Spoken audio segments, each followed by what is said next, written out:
Hey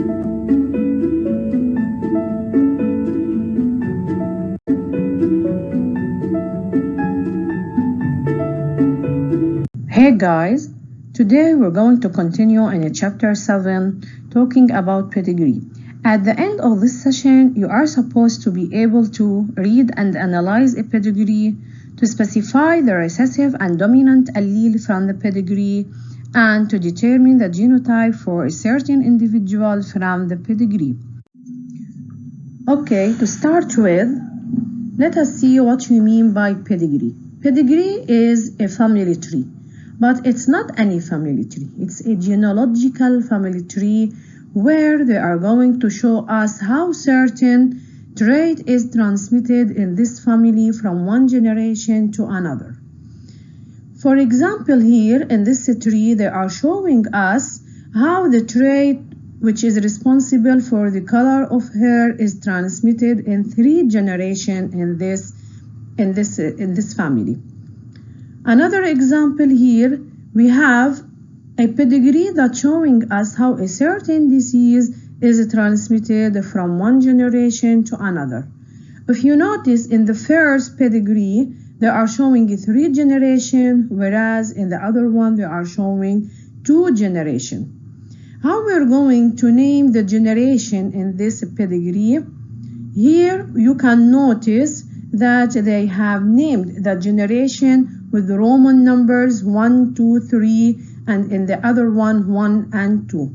And then we can name the individuals either by proper names like Ziyad, Naila, and Hind, or as numbers. We can say here this is an individual 1, this is individual 2, and this is individual 3, then 4, 5, and 6. By this way, we can name the individuals in this pedigree. Here just I want to show you that we have different naming in the pedigree, but whatever is given to you, you have to adopt it.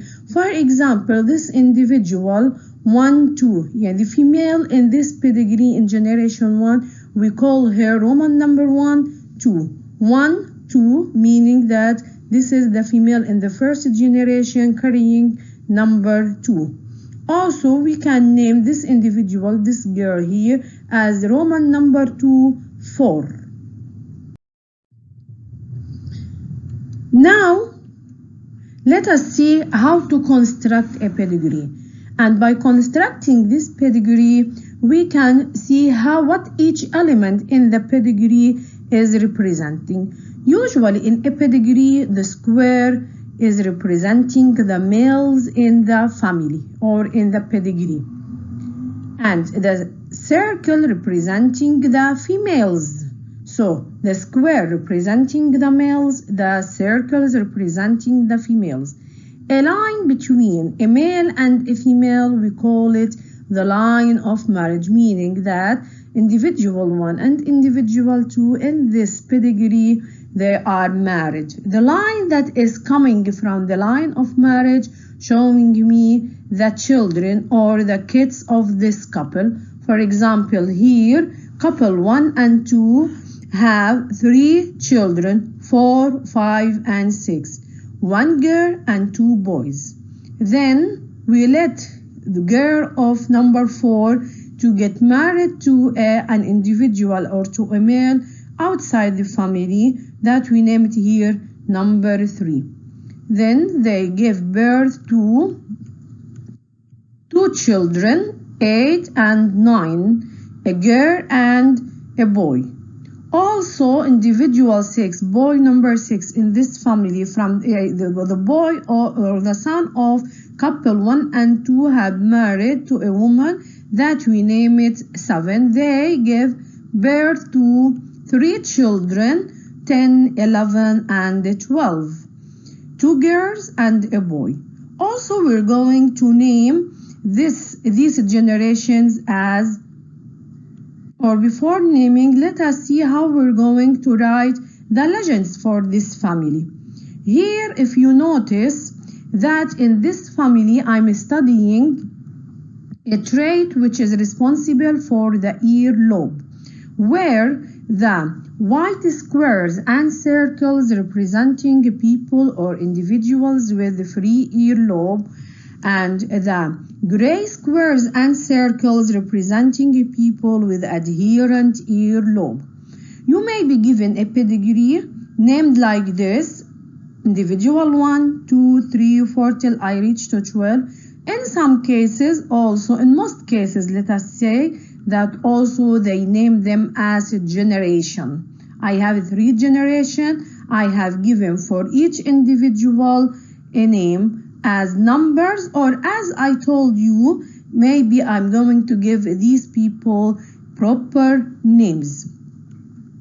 Now, from this pedigree, we can notice that they have shown us only the phenotypes of these individuals of the family, showing us one trait. Pay attention that in a pedigree, only we can express, or the pedigree is going to show me one and only one trait, how it's transmitted in this family. Another thing that the pedigree is going to show me the phenotypes of the individuals, but from the phenotypes of the individuals in this pedigree, I can infer 2 main things: whether the trait that I'm dealing with it is dominant or recessive. Yani I'm going to be able to determine the dominant allele and the recessive allele from this pedigree. Another thing that I can determine from this pedigree is the genotype of each individual. Questions that can be asked in this pedigree are: determine the recessive allele. We're going to see how. Also, we may be asked to designate by symbols the corresponding alleles after determining which is dominant, which is recessive. Also, they may ask me to specify the genotypes of any individual in the pedigree, and I had to indicate the genotype of each individual and with a justification. We're going to see how. Also, maybe we have such a question: make the necessary factorial analysis to verify the appearance of the phenotypic descendants of couple 1 and 2. Okay, to start with the first question, which is to determine the recessive allele. How to determine a recessive allele from a pedigree? Always and always, when you are asked to determine the recessive allele from a pedigree, you have to fetch for a couple who have the same phenotype, but they gave birth to a child with a new phenotype, different phenotype. New phenotype, I mean with respect to his parents. For example, in this pedigree, I can determine the recessive allele either from couple 1 and 2 with their son, individual 5, or I can determine it from couple 3 and 4 with their son, individual number 9. How to determine the recessive allele? When 2 parents having the same phenotype as in 1 and 2 who have free earlobe and they give birth to an individual of different phenotype, which is adherent earlobe, meaning that both parents are carrying the adherent earlobe, but it is masked or it is hidden. Since if these parents don't have this adherent earlobe allele, so from where this child number 5 is going to get this allele? So we can say that the 2 parents 1 and 2 have a free earlobe and they gave birth to a child 5 who has adherent earlobe, so they are carrying the adherent earlobe allele, but it is masked. And you know that every allele that is masked, it is masked by a dominant allele, so it is recessive. So the adherent allele lobe is the recessive, whereas the free earlobe allele is dominant. The other question that you have here is designate by symbols the corresponding alleles. Okay, since I have determined in number 1 the dominant allele from the recessive allele. So now I can give symbol for each allele, where F is representing, capital F is representing the allele for free earlobe, whereas the small a representing the adherent earlobe allele. Since it is recessive, I represented by small a, and I have written for you the symbols the designating of the symbols in two different ways. You can adopt any way. Here I put let F be the symbol that determines the free earlobe allele and it is dominant. Let A be the symbol responsible for the recessive adherent earlobe allele. Before skipping to part 3 or number 3, question number 3 about this pedigree, just pay attention please for one thing. In number 1, determine the recessive allele. Please determine meaning you have to justify and then indicate the answer, or you have to make a logical reasoning, justify it by a logical reasoning, and then write the answer. You cannot write here in number 1 that the allele responsible for adherent earlobe is recessive and then you continue since parents 1 and 2 and so.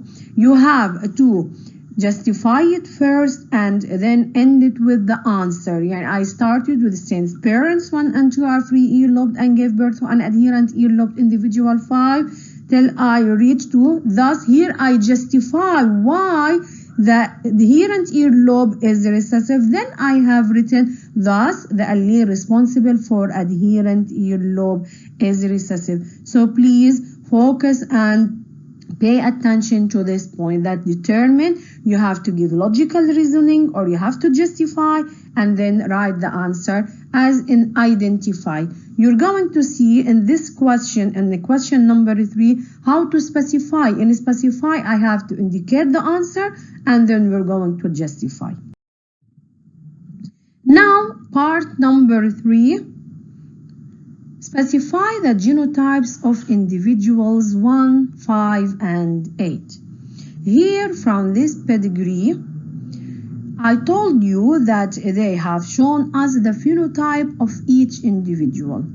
From the pedigree, I have noticed that I could determine the recessive and the dominant allele. After determining the recessive and dominant allele, I can specify or determine the genotype of each individual in this pedigree.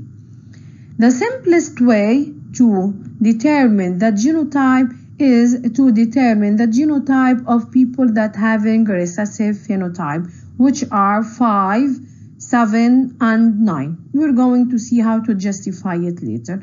Let us start with individual 1. Individual 1 is a man with a free earlobed allele, or who is a free earlobe or having a free earlobe. As we said before, that free earlobe I determined or I justify it, and number 1 that it is dominant. And usually you know that the dominant can appear in both cases, in 2 cases, homozygous or heterozygous. So this individual 1, man number 1, is supposed to have either genotype FF or FA. This is originally. But since he has given a child with adherent earlobe, which is individual number 5, and you know that a person having recessive phenotype, he has only one possibility for his genotype. So number 5 is going to have genotype small a, from where this individual 5 got his 2 alleles for this trait. Actually, he got 1A from his father, 1A from his mother. This means that father number 1 or individual 1, besides that he has free earlobe allele, he has another allele which is A, that he transmitted to his son individual 5. So how we're going to write it? We're going to say that the genotype of individual 1 is FA, Also here pay attention that they ask us to specify, and I have to write the answer first as I have done here, then I'm going to justify it. Since he has a free earlobe phenotype, we're going to say that he has at least one F allele. So he has the dominant allele F, otherwise he is not going to have a free earlobe. So the other allele, he is supposed to have it either F or A. But here I said that he has FA, so he has another allele A. How I'm going to prove the presence of allele A in the individual one? I said since he gave birth to individual 5 of recessive adherent earlobe phenotype, I indicated that individual 5 has AA. Recessivity is a criteria of purity, meaning that the recessive phenotype cannot appear except if it's pure. Here I proved for 5, individual 5, to prove for his father the presence of small a allele. So I'm going to say that this individual 5 has got one A allele from each parent. Therefore, individual 1 has A allele and he is heterozygous. What's about individual number 5, who is a boy with adherent earlobe? Here, individual 5 has only one possibility for his genotype, and he has no other possibility. His genotype is going to be AA. Sorry, here I have a mistake. I put individual 5 has a genotype of A. Actually, it's supposed to be AA, small a, small a. How I'm going to prove it? You have to prove the recessive phenotypes with the 3 steps. You say, since he is adherent earlobe, or he has adherent earlobe, this is step 1. And I have to talk about the adherent earlobe allele. I say adherent earlobe phenotypically is recessive. Since it's recessive, so it can appear only in pure cases. Can anybody say that individual 5 has any other possibility for his genotype? Could we say that he has FA?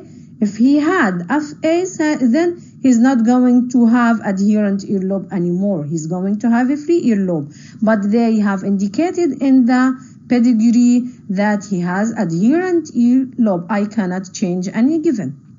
What's about individual 8? Look at individual 8. Individual 8 is a girl with free earlobe.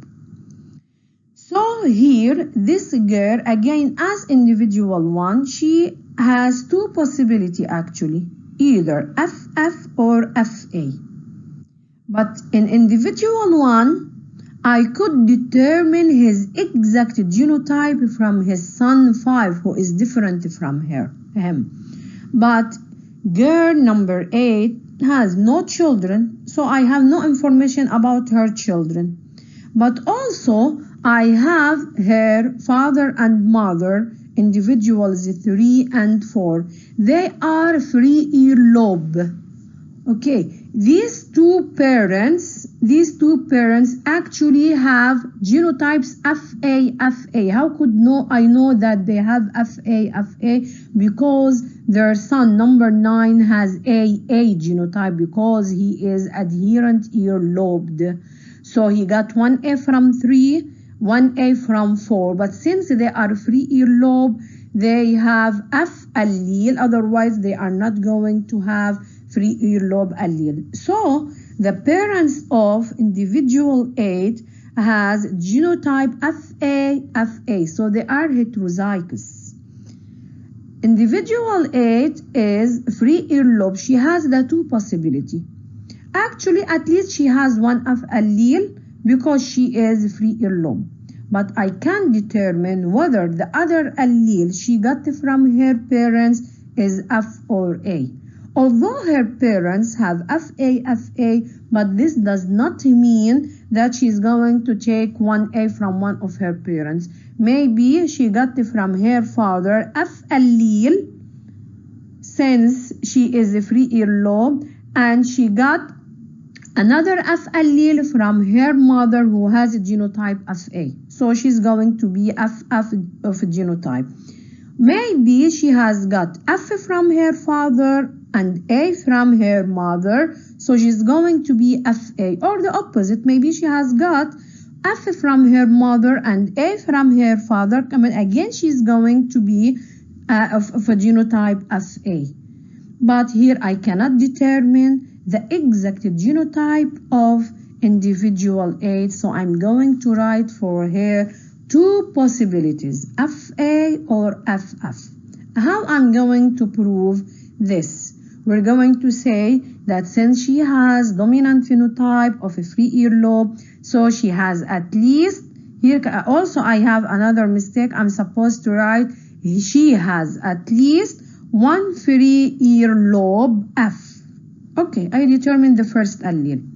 But a dominant allele can be expressed phenotypically either in homozygous or heterozygous state. This means that the second allele can be either F or A, since each of her parents has genotype FA and she can receive from them either allele F or A.